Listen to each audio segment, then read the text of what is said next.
Aloha everyone, Chris here with another empathy tip to help strengthen your mental database. And I'm really excited to talk about the kinds of empathy. And yeah, there are different kinds of empathy. But before we dig into the subsets of empathy, let's touch on the differences between empathy and sympathy, because there's a lot of misunderstandings there, and I really hope we can clear some of it up.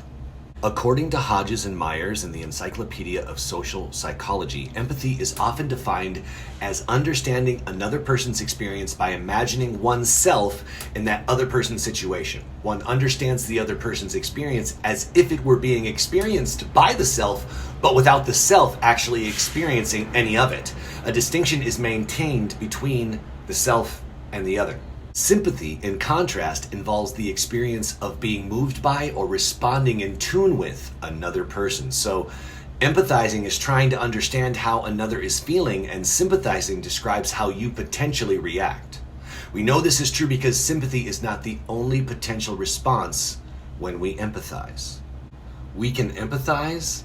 We choose to sympathize when we feel it's right or appropriate. For example, I can empathize that my ex went through a great deal of trauma in her childhood, but the choices she has made using that trauma as an excuse to hurt and manipulate others has erased my sympathy for her. So I empathize. She's not evil.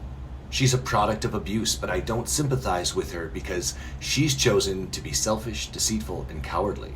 And I won't excuse her bad behavior, even though I empathize with her. The nuts and bolts are, empathy is a neutral skill. It's the art of stepping into someone else's shoes, metaphorically speaking, and trying to understand what they're thinking and how they're feeling. None of that involves your feelings. That's what sympathy is, your feelings about the things you learn through empathizing. And before you go thinking toxic people have no empathy, consider this. How else can one manipulate you unless they imagine what you're thinking and how you're feeling? Empathy can lead to sympathy, but it can also lead to manipulation, depending on the source. So I hope this has helped demystify the differences between sympathy and empathy a little bit. I know it's complicated, but keep updating those mental databases, everyone. Aloha and mahalo.